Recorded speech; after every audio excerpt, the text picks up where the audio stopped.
Welcome to an unboxing of a product that's been through the war zone a little bit. However, the internal carton is not in rough shape, but we do need this outside one, so we can just cover the specs. So this is the Samsung 900X4B. This is an Ultrabook, but it is a 15-inch LED backlit 400 nit non-glossy display, where Samsung is also claiming a 170-degree viewing angle. So this is a very premium Ultrabook. This is in their 9 series, so you know it's not going to come cheap. It comes with a dual-core i5, which can turbo up to 2.3 gigahertz. It also has 8 gigs of memory, a 128 gig SSD, and all your usual wireless connectivity, including wireless N, Bluetooth, and WiDi, or wireless display.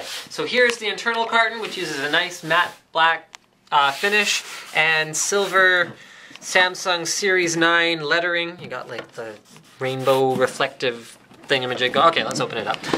Inside we find a power cable, a notebook. This has been unboxed before. I apologize, guys. I'm re-unboxing this particular product. Let's see what we got in here.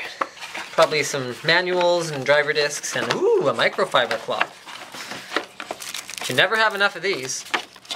System recovery media. Okay, get started guide of like Windows or Google. You can just use Google to research how to use Microsoft products because they're best of friends these days. User's guide, essential guide. Okay, there we go. Let's go ahead and put all that back in there. We are pretty much done with the documentation. It has a 1-year warranty, and it comes with a little adapter. What's this guy for? There we go. So that is, oh, okay, it's just a micro USB to Ethernet adapter. It's nice that it comes with that, because some laptop manufacturers make you buy the adapter for the low-profile ports, which I think is sort of ludicrous. If you're going to build the port into the laptop, you might as well make it so I can use it. We have, wow, look at that. That is a very, very sleek power brick, and check that out. That's a Windows COA. I haven't seen one like that before. It's on the power brick itself instead of on the laptop. Wow, interesting. Okay. Slick apparently thinks that's not a very good idea. I'm sort of with them on that one, because the power brick is a lot easier to lose and not lose the laptop than it is to lose a laptop and like still need your COA for something. So anyway, it is, yes. So now we get into the, check this out. We have to do the iPhone comparison, because when we have something that is as slim and sleek as this, check that out. So it is only 0.58 inches thin at the edge. That's the reason for needing the low profile port for the for wired networking, because there just isn't enough room to build in a full-size RJ45 port on this notebook. Over 30,000 hours, that is labor hours, man hours, went into the design of the aluminum unibody shell that Samsung is using for this notebook. Now, this is a 15-inch notebook, which means that in spite of the fact that you are using an Ultrabook, you are not going to be limited in terms of your screen real estate or your resolution. It uses a 1600 by 900 screen, and as I mentioned before, it is a high brightness. Here we go, so we'll show you the actually, let's wait till it gets booted up. Although Samsung claims it boots up in less than 15 seconds, which I think we're pretty much, we can say is verified now. Check that out. That was the entire boot time from start to finish. Wow, that's actually really cool. So I'd say the side-by-side viewing angle is significantly better than the up-down viewing angle. However, screen overall looks pretty good, and let's see, did I say the resolution already? Yeah, 1600 by 900.